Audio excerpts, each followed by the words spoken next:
On February 21st, 2025, 3 people approved a payment they thought was routine. It wasn't.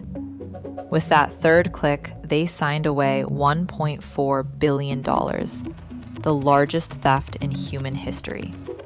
Not the biggest crypto theft, the biggest theft of anything ever.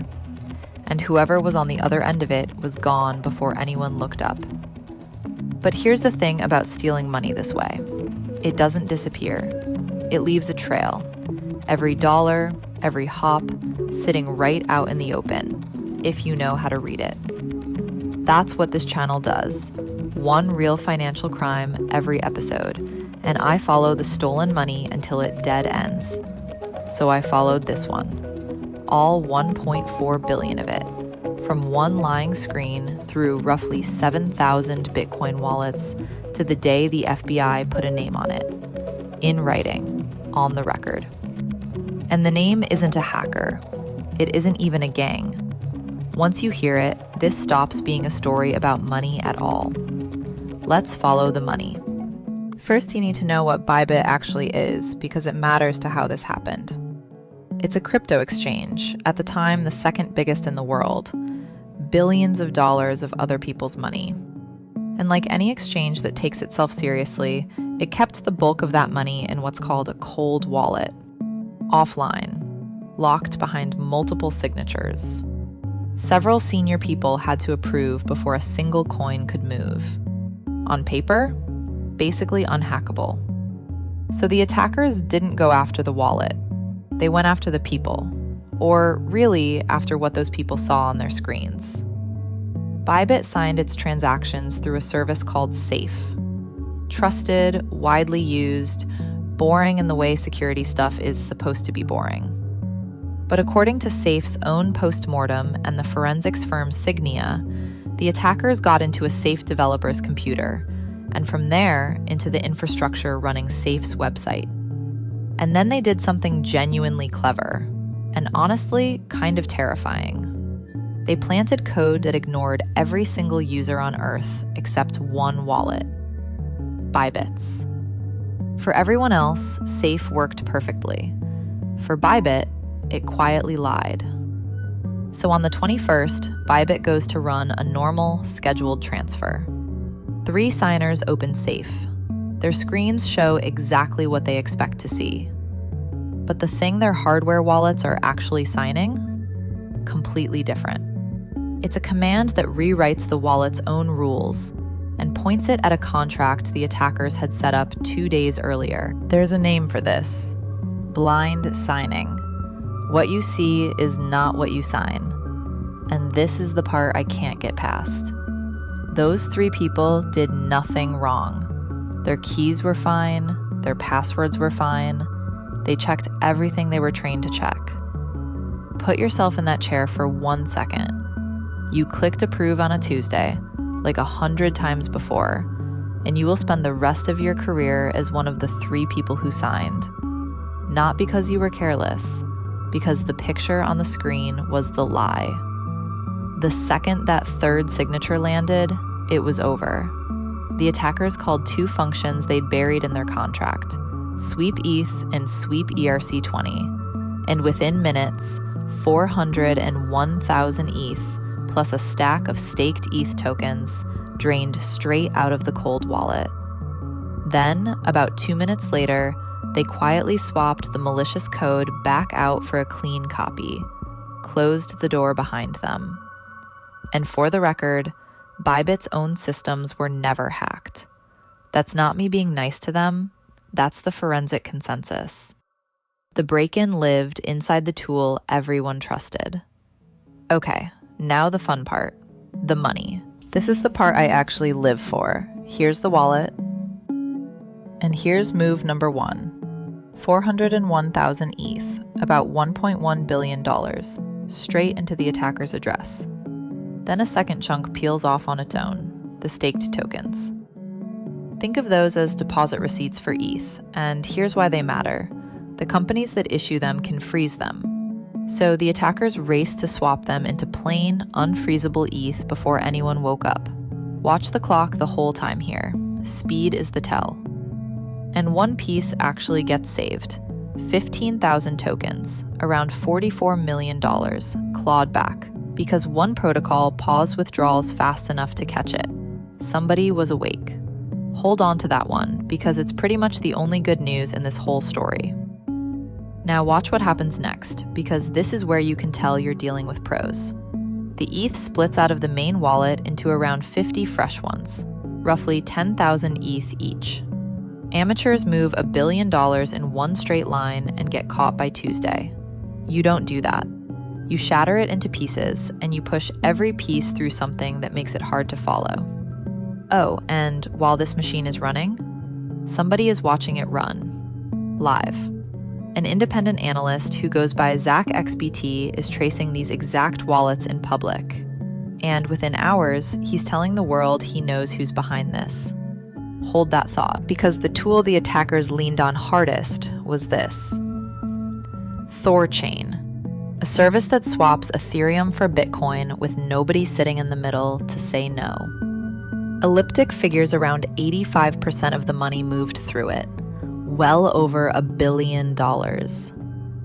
And I'll tell you what I think about that, because I think it's fair game. In the days after the hack, Thorchain kept processing, kept earning fees, and did not block any of it. That was a choice. When $1 billion of stolen money is crossing your protocol, and the fees keep coming, and nobody hits the brakes, you're allowed to have an opinion about that. A lot of people did. It wasn't kind. Because it didn't have to go that way. Chainflip, another bridge, got used for a minute and then shipped an emergency update to lock the attackers out. Same, hey, we're decentralized, totally different call. Respect. A few other streams break off. One chunk runs through a small exchange that asks no questions. Bybit asked them to freeze the funds. They refused. Months later, German police seized their servers. Another 100 million or so runs through the Web3 arm of a major exchange, which shut that tool down afterward. And here's where the Bitcoin comes out the far end. Something like 7,000 Bitcoin wallets, averaging under 2 coins each. Small, boring, forgettable, just sitting there, not moving, so nothing trips an alarm. Then into Bitcoin mixers, whose entire job is to cut the thread between where money came from and where it's headed. And finally out, peer-to-peer, over-the-counter, into actual spendable cash. And there it is, the whole thing on one screen.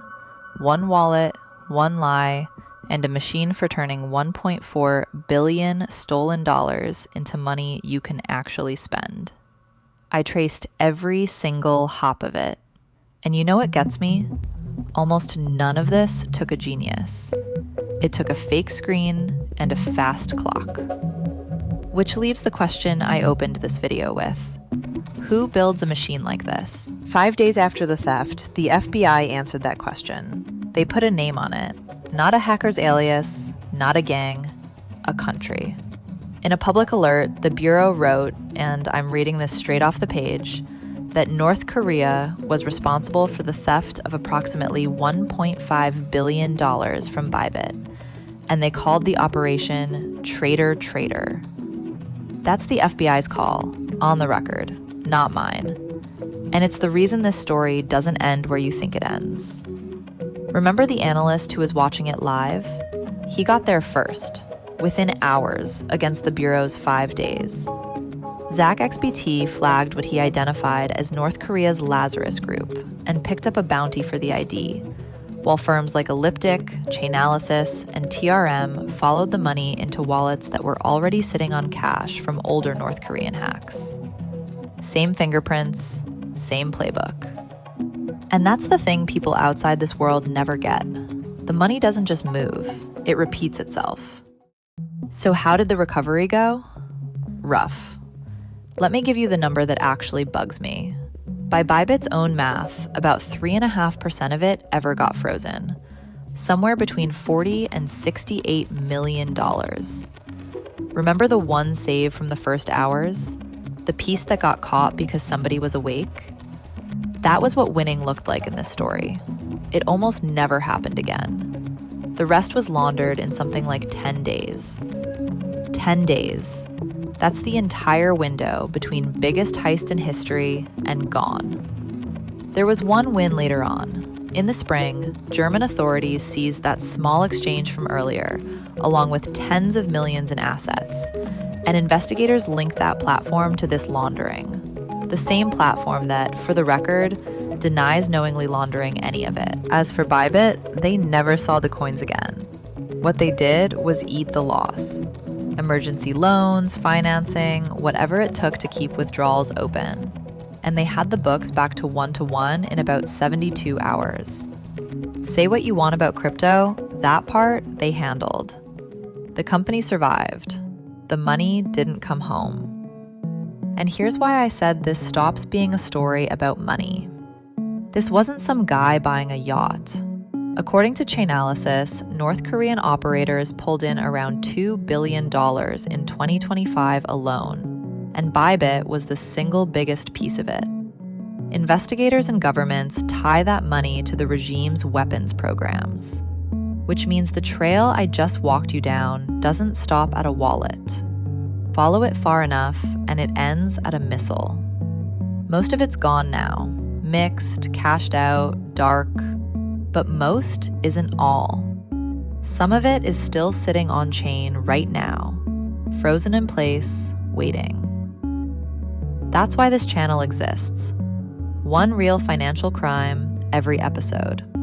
I follow the stolen money until it dead ends, built from nothing but public records. Every source linked below, so you never have to take my word for anything. If that's your kind of story, subscribe. The next trail is already traced. Next time, I follow a wallet that hasn't moved in a year and really shouldn't still be full.